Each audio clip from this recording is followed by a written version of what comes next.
Bonjour et bienvenue à votre nouvelle Minute Coaching autour du thème « Quelle posture adopter lorsque je fais partie d'un comité de direction ?» Alors la première chose à comprendre, c'est qu'un comité de direction, c'est un lieu collégial où ensemble, un nombre de dirigeants experts de leur fonction et de leur métier se réunissent pour travailler ensemble sur la stratégie, les décisions critiques à prendre en tant qu'entité et la manière dont ils vont déployer ces décisions et ces plans d'action au niveau de leurs équipes. Faire partie d'un comité de direction, c'est d'abord et avant tout être membre de cette première équipe et non plus patron de sa fonction. Il y a plusieurs règles à comprendre pour endosser un leadership de qualité au sein d'un comité de direction et ce sont ces règles que je vous propose de découvrir. Vous êtes d'abord et avant tout membre de ce comité de direction avant d'être directeur financier, directeur marketing, directeur du supply chain, de la communication. Qu'est-ce que ça change? Ça change que lorsque vous discutez avec vos pairs, vous n'êtes pas en train de défendre votre position de responsable de ceci ou de cela,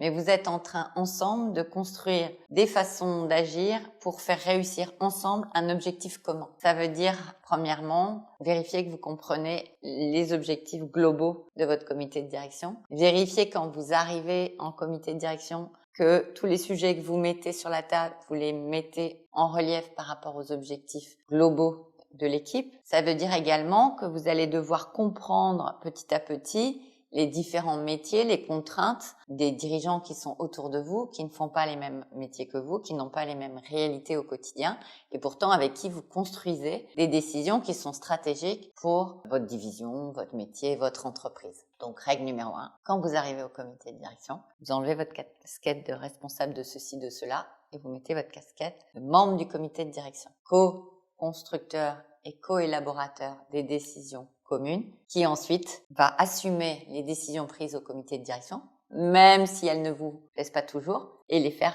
se déployer à votre niveau dans votre équipe. Tout comité de direction, comme toute entité sociale, recèle en lui-même ses règles, ses codes, sa culture. Observez, si vous venez d'arriver dans le comité de direction, comment les acteurs interagissent entre eux. Quelles sont les façons de prendre des décisions dans ce comité de direction? Quels sont les types d'ordre du jour? Pour ne pas foncer à tête baissée dans la façon dont vous avez travaillé, qui était peut-être différente dans un autre groupe, une autre équipe. Soyez attentifs aux codes, aux usages, aux rituels. Non pas qu'il ne faille pas les changer, mais avant de vouloir les changer, soyez certains de bien les comprendre, afin de gagner en impact et en influence en démontrant votre capacité à vous ajuster à ce groupe. Soyez dans l'ouverture et le partage. C'est assez compliqué ces comités de direction parce qu'on est tous redevables de démontrer que nous avons à notre niveau, équipe de finance, équipe de marketing, équipe supply chain, équipe communication, fait avancer un certain nombre d'actions dans le sens commun. Et ce à quoi on assiste en général, qui fait qu'on a peu ou prou des postures moyennes, voire très mauvaises dans un comité de direction, c'est quand on roule pour soi. La principale règle est vraiment de co-construire, de co-élaborer et donc de découvrir les autres métiers pour être en capacité de vraiment décider ensemble. Préparez bien les réunions de comité de direction. Préparez deux choses. Tout d'abord, la partie sur laquelle vous devez intervenir, les messages clés que vous voulez faire passer, mais également les questions que vous voulez poser ou les solutions ou décisions auxquelles vous aimeriez aboutir avec vos collègues. Deuxièmement, préparez les décisions en amont et en aval du comité de direction au sens où les décisions certes se prennent au comité de direction, mais elles s'élaborent très souvent dans les couloirs, dans les espaces informels. Et donc vérifiez si vous avez un message très très important ou une décision très stratégique à faire passer, que vous ayez été voir vos pairs, vos collègues en amont, en aval, pour comprendre un peu leur point de vue, leur position et préparer le terrain avant le comité de direction, puisque finalement, en général, la décision se prend, mais elle a été préparée, élaborée par vous et les personnes que vous souhaitiez embarquer en amont de cette réunion. Par ailleurs, assurez-vous derrière, après chaque comité de direction, que vous avez compris les mêmes choses que vos collègues, que les actions et décisions qui ont été prises sont celles que vous avez entendues, comprises, et soyez certains que cela est également compris par vos équipes.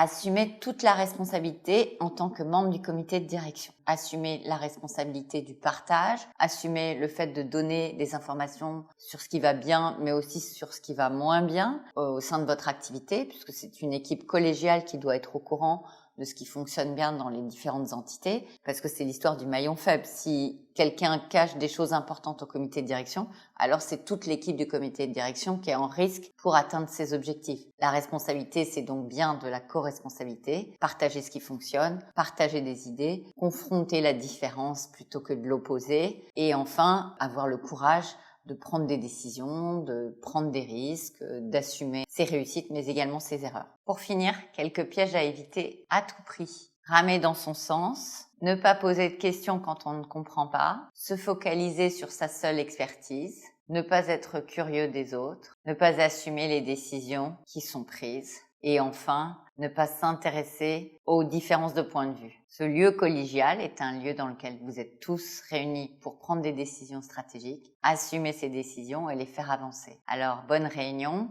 et à bientôt pour une nouvelle vidéo.